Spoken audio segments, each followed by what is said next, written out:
Price the Lord Jesus. ಪ್ರೀತಿಯುಳ್ಳ ದೇವಜನರೇ, ಈ ವಾಕ್ಯಗಳನ್ನು ಓದುವಂಥವರು, ಕೇಳುವಂಥವರು, ಈ ಮಾತುಗಳಂತೆ ಕೈಕೊಂಡು ನಡೆಯುವಂಥವರು ಧನ್ಯರು. ಕೀರ್ತನೆಗಳು 44, ಸಾಮ್ 44.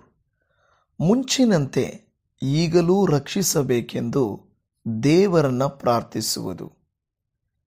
ದೇವರೇ, ಪೂರ್ವ ಕಾಲದಲ್ಲಿ ನಮ್ಮ ಪಿತೃಗಳ ದಿನದಲ್ಲಿ ನೀನು ನಡೆಸಿದ ಮಹತ್ಕಾರ್ಯಗಳ ವಿಷಯವನ್ನು ಕೇಳಿದ್ದೇವೆ.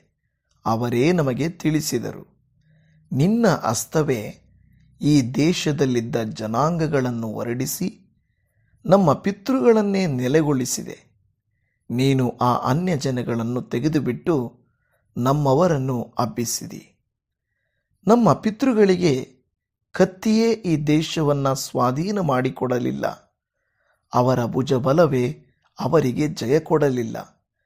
ನಿನ್ನ ಭುಜಬಲ, ಹಸ್ತ, ಪ್ರಸನ್ನತೆ ಇವೇ ಅವರಿಗೆ ಜಯವನ್ನುಂಟು ಮಾಡಿದವು.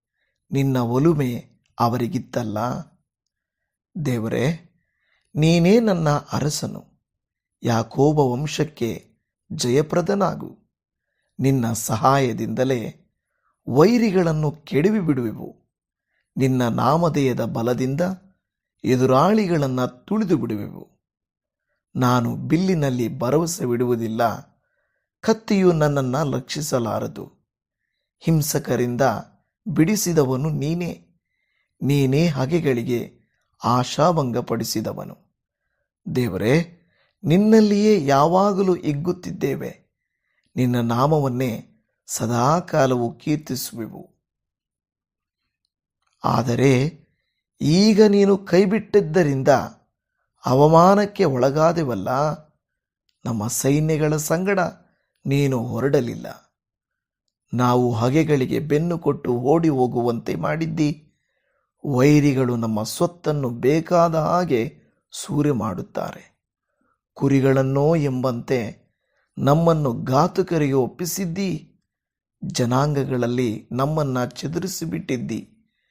ನೀನು ಯಾವ ಲಾಭವನ್ನೂ ಹೊಂದದೆ ನಿಷ್ಪ್ರಯೋಜನವಾಗಿ ನಿನ್ನ ಪ್ರಜೆಯನ್ನು ಮಾರಿಬಿಟ್ಟಿದ್ದಿ. ನಮ್ಮನ್ನು ನೆರೆಯವರ ನಿಂದೆಗೆ ಗುರಿ ಮಾಡಿದ್ದಿ. ಸುತ್ತಣ ಜನಾಂಗಗಳವರ ಪರಿಹಾಸ್ಯಕ್ಕೂ ಕುಚೋದ್ಯಕ್ಕೂ ಈಡಾದೆವು. ನಮ್ಮನ್ನು ಅನ್ಯ ದೇಶೀಯರ ಗಾದೆಗೆ ಆಸ್ಪದ ಮಾಡಿದ್ದಿ. ಅವರು ನಮ್ಮನ್ನು ನೋಡಿ ತಲೆ ಆಡಿಸುತ್ತಾರೆ.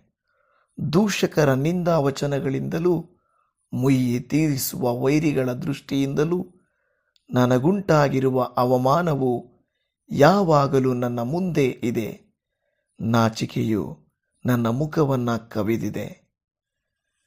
ನಾವು ನಿನ್ನನ್ನು ಮರೆಯದೆಯೂ ನಿನ್ನ ನಿಬಂಧನೆಗಳನ್ನು ಮೀರದೆಯೂ ಇದ್ದರು. ಇದೆಲ್ಲ ನಮ್ಮ ಮೇಲೆ ಬಂದಿದೆಯಲ್ಲ. ನಮ್ಮ ಹೃದಯವು ಹಿಂದಿರುಗಲಿಲ್ಲ. ನಮ್ಮ ಕಾಲು ನಿನ್ನ ದಾರಿಯಿಂದ ಹಗಲಲಿಲ್ಲ.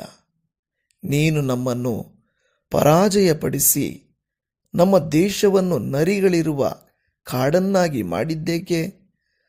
ಕಾರ್ಗತ್ತಲು ನಮ್ಮನ್ನು ಕವಿಯುವಂತೆ ಮಾಡಿದ್ದೇಕೆ? ನಾವು ನಮ್ಮ ದೇವರ ಹೆಸರನ್ನು ಮರೆತು ಅನ್ಯ ದೇವತೆಗಳಿಗೆ ಕೈಯೆತ್ತಿದ್ದರೆ ಹೃದಯ ರಹಸ್ಯಗಳನ್ನು ಬಲ್ಲವನಾದ ದೇವರು ವಿಚಾರಿಸುತ್ತಿರಲಿಲ್ಲವೋ? ದೇವರೇ, ನಾವು ನಿನ್ನ ನಿಮಿತ್ತ ದಿನವೆಲ್ಲ ಕೊಲೆಗೆ ಗುರಿಯಾಗಿದ್ದೇವೆ. ಜನರು ನಮ್ಮನ್ನು ಕೊಯ್ಗುರಿಗಳಂತೆ ಎಣಿಸಿದ್ದಾರೆ. ಕರ್ತನೇ, ಯಾಕೆ ನಿದ್ರಿಸುತ್ತಿ? ಎಚ್ಚರವಾಗು, ಹೇಳು, ನಮ್ಮನ್ನು ಬಿಟ್ಟೇ ಬಿಡಬೇಡ. ಯಾಕೆ ವಿಮುಖನಾಗಿದ್ದಿ? ನಮಗಿರುವ ಬಾಧೆಯನ್ನೂ ಹಿಂಸೆಯನ್ನೂ ಯಾಕೆ ಲಕ್ಷಿಸುವುದಿಲ್ಲ? ನಮ್ಮ ಪ್ರಾಣವು ಧೂಳಿನಲ್ಲಿ ಅಣಗಿ ಹೋಗಿದೆ. ಶರೀರವು ನೆಲಕ್ಕೆ ಹತ್ತಿಕೊಂಡಿದೆ. ಎದ್ದು ಬಂದು ಸಹಾಯ ಮಾಡು. ನಿನ್ನ ಕೃಪೆಯ ನಿಮಿತ್ತ ನಮ್ಮನ್ನು ವಿಮೋಚಿಸು. ಆಮೇನ್.